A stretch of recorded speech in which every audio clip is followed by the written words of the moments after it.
की थी। यह कथा मीराबाई की पूर्व जन्म की कथा है। मीराबाई तो आप लोग को पता ही होगा मैया जी, इस कलयुग में मीराबाई का जन्म हुआ था। तो मीराबाई की पूर्व जन्म की कथा बता रहा हूं। एक सखी थी जिनका नाम माधवी था। माधवी का विवाह वृंदावन में हुआ सुंदर नाम के एक लड़के से। वो सुंदर है ना, कन्हैया, कृष्ण लाला कन्हैया का दोस्त थे, मित्र थे। श्री कृष्ण के और भी मित्र थे ना, मधुमंगल, श्रीदामा, सुदामा। तो उनमें से एक सुंदर लाल भी था, वो बहुत सुंदर था।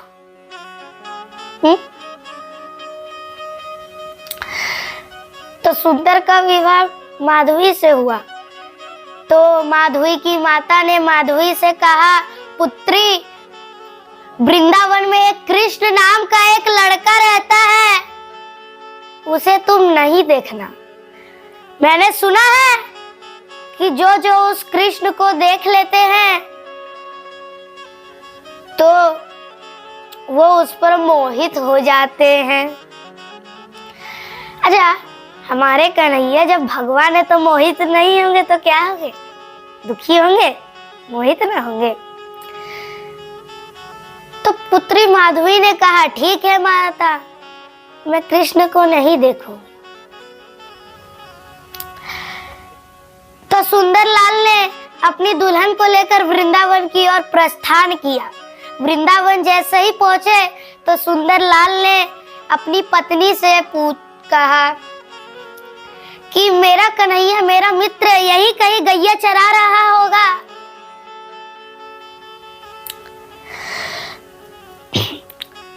देखना, वो जब आएगा ना मेरा मित्र तो मुझे गले से लगाएगा।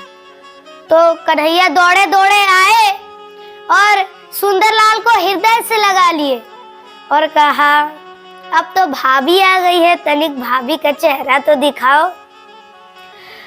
सुंदरलाल ने कहा, मैं क्यों दिखाऊं, तुम्हारी भाभी है, तुम जाकर खुद देख लो। जो सुंदरलाल थे वो 16 वर्ष के थे और कन्हैया 7.5 वर्ष के थे। तो कन्हैया भाभी के पास गए। भाभी घूंघट लगा के खड़ी थी। कन्हैया ने भाभी से कहा, भाभी, ओ भाभी, घूंघट तो हटाओ, तनिक अपना चेहरा तो दिखाओ भाभी, भाभी जी। कन्हैया ने खूब भाभी को कहा। तो माधवी को अपनी माता की बात याद आ गई। माधवी सोची, नहीं, मैं इसे नहीं अपना चेहरा दिखाऊंगी। यदि माधवी अपना चेहरा दिखाएगी तो वो उस पर मोहित हो गई तो माधवी का पतिव्रता नारी का धर्म नष्ट हो जाएगा। इसलिए माधवी चुपचाप कुछ नहीं बोली, खड़ी रही। तो कन्हैया ने कहा, भाभी, आज तुम मुझे अपना चेहरा नहीं ना दिखा रही हो, बाद में तुम मेरा चेहरा देखने के लिए तरसोगी। तो एक बार माधवी कन्हैया के घर में आई और वहीं पे लाला जी पधार गए, कन्हैया जी, और कहा, मैया, बड़ी भूख लगी है, तनी कुछ खाने के तो दो। वहां पे माधवी जी बैठी थी। तो कन्हैया ने माता यशोदा से पूछा, माता, ये कौन है? तो माता ने कहा, ये बहू है माधवी। तो कन्हैया को सब याद आ गया। कन्हैया ने कहा, मैं तुम्हें अपना चेहरा नहीं दिखाऊंगा, तुम भाभी जी, आप मेरा चेहरा देखने के लिए तरसोगी। तो कन्हैया वहां से दौड़े दौड़े भाग गए। फिर जब कन्हैया ने, श्री कृष्ण ने गोवर्धन उठाया था ना, तो इस उंगली पर, बाएं हाथ के इस उंगली पर गोवर्धन को उठाया था प्रभु श्री कृष्ण ने। तो माधवी सोची, इतना नादान बालक कैसे सिर्फ एक ही उंगली में गोवर्धन इतने भारी पहाड़ को उठा लिया।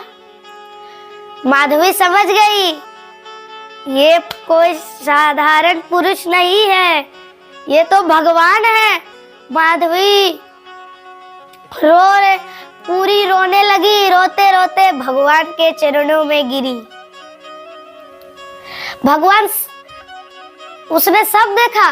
7 दिनों तक ना ही कुछ खाया ना ही कुछ पिया, सिर्फ एक उंगली पर उठाए रखे पर्वत को। तो माधवी समझ गई ये कोई साधारण पुरुष नहीं है, ये तो बल्कि भगवान है। माधवी रोते रोते दौड़ी दौड़ी भगवान के चरणों में गिरी और भगवान से कहा, प्रभु मुझे माफ कर दीजिए कि मैंने आपको जान नहीं पाया, मैंने आपको समझ नहीं पाया। मेरी माँ ने ऐसा ज्ञान दिया, ऐसे ज्ञान को आग जले। आपने उस दिन भाभी भाभी करके मुझसे अपना चेहरा देखने को कहा, लेकिन मैंने ऐसा नहीं किया। मैं चुपचाप खड़ी थी। ऐसे घूंघट पर आग पड़े, ऐसे माँ की ज्ञान पर आग पड़े जो भगवान से दूर करे। भगवान ने कहा, भाभी आप तो मेरी भाभी हो, आप मेरे चरणों में क्यों गिर रही हो? भाभी ने कहा, प्रभु मुझे माफ कर दीजिए, मैंने बहुत बड़ा अपराध कर दिया, आपको ना जान पाई। तो प्रभु ने कहा, ठीक है मैं तुम्हें क्षमा करता हूँ, लेकिन मैं तुम्हें तभी क्षमा करूंगा कि मैं तुम्हें क्षमा तो कर दूंगा, लेकिन अपनी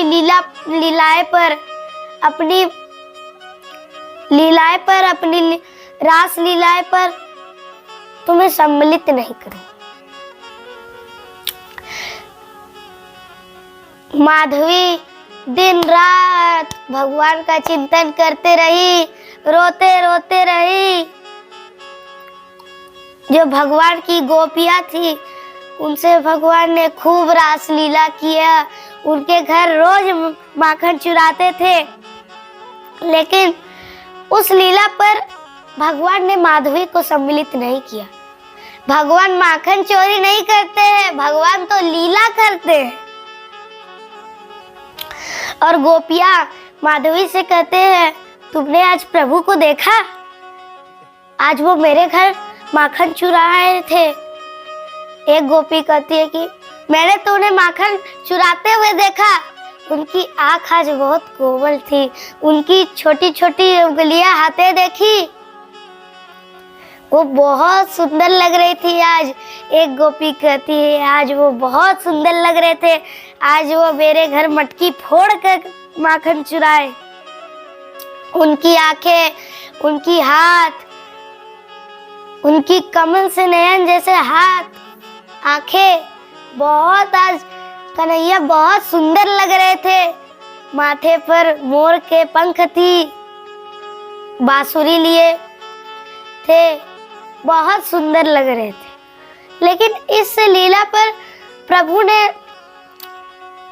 माधवी को सम्मिलित नहीं किया और माधवी वहां रोते रोते रोते रोते अपने प्राण को विसर्जन कर दिया। फिर अगले जन्म में वो मीराबाई बनी। वही मीराबाई है, माधवी मीराबाई है, सिर्फ मीराबाई का वो पूर्व जन्म है। फिर मीराबाई अगले जन्म में बनी और उन्हें सब ज्ञात था। वो रोते रोते भगवान का खूब नाम जपी और वो वृंदावन आ गई। उसे सब याद था, सब उसे याद है कि मैंने कैसे प्रभु को कैसा किया, खड़ा रखा इतने देर, भाभी भाभी प्रभु कर रहे थे, लेकिन मैं चुप्पे साधी बैठी थी। उन्हें सब ज्ञात था। वो रोते रोते रोते रोते भगवान का नाम करते करते रही और वो द्वारिका गई। द्वारिकाधीश जी ने उनसे कहा, तुमने मेरा नाम जप जप के अपने शरीर को पवित्र कर लिया, तो भगवान ने फिर मीराबाई के जन्म में अपने लीला पर सम्मिलित किया। मीराबाई को माधवी के जन्म में नहीं किया, लेकिन मीराबाई को किया अगले जन्म।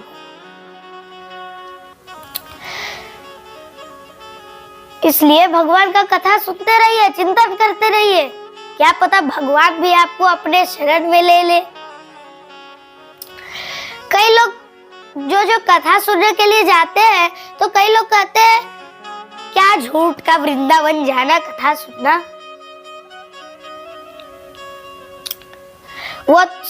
वो तो खुद नहीं कथा सुनते हैं और दूसरों को भी नहीं जाने देते हैं। मीराबाई भगवान का चिंतन करते करते रही, भगवान का खूब नाम जपी। भगवान ने मीराबाई को शरण में ले लिया। जो दूसरे को रोकते हैं कथा सुनने से, उनसे भगवान दूर ही रहते हैं। भगवान उनसे तनिक भी प्रेम नहीं करते। कहते हैं कि कथा सुन के क्या फायदा, क्या झूठ मूठ का वृंदावन जाना, क्या इतना फालतू का जाना कथा सुनना।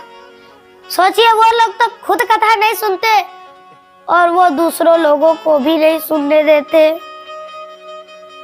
अरे भाई, तुम्हें नहीं सुनना तो मत सुनो, दूसरे के तो भविष्य ना बिगाड़ो। दूसरों को तुम्हें ज्ञान देने की क्या जरूरत, वो जा रहे तो उन्हें जाने दो, तुम्हारा क्या जा रहा है।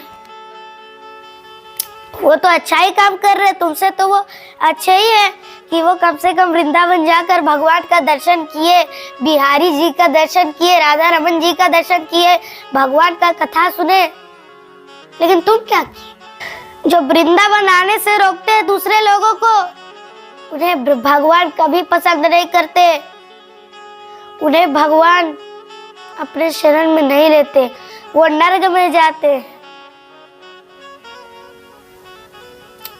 मीराबाई भगवान का चिंतन करते करते भगवान के शरण में आ गई कि पग घुंघरू बांध मीरा नाचे रे। पग में घुंघरू बांध के भगवान का भजन करते करते मीरा नाचने लगी और भगवान उन्हें अपनी शरण में ले आए। इसलिए आप भी भगवान का चिंतन करते रहिए। सोचिए, हम कितने बड़भागी हैं कि हम लोग कथा सुनने वाले हैं, कथा सुनाने वाले हैं। लेकिन जैसे भी है, कम से कम भगवान की कथा तो सुनते हैं, भगवान की कथा तो सुनाते हैं, कुछ तो फल प्राप्त होगा।